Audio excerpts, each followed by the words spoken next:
Good evening, I'm Mr. Wallace with the financial report. Share prices started the day with a rise of 3.7%, continuing yesterday's record-breaking lurch upwards of 6.6%. But from then on, it became a black run downhill, as experienced traders like Jay Sewell locked in their profits. After a twitch right at the end, the index closed 1.6% lower, and there ended up being sizable falls by banks, retailers and miners.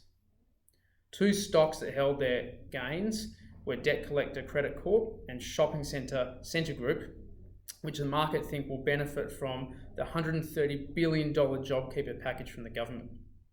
Speaking of which, here is a chart of the federal budget deficit since Federation, including UBS's guess as to what it is likely to be next year, which is around $300 billion, or 16% of GDP.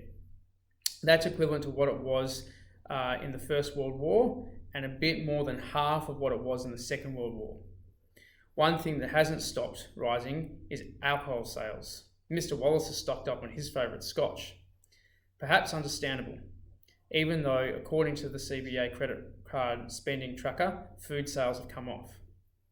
And here is a chart of Google searches for the term how to buy stocks, which you guys all know how to do. Now, bear in mind that people who own stocks know the answer to this already. So this is about people who have never bought stocks before, and they seem to be getting interested, which usually means it's not the bottom, but only the virus knows that. On commodity markets, the US oil price got very close to $20 a barrel, which it hasn't been near for about 20 years. But Wall Street had a strong session last night, and that spilled over to Asian markets today, except Japan. And the Australian dollar strengthened slightly to 61.8 US cents, and that's finance with Mr. Wallace.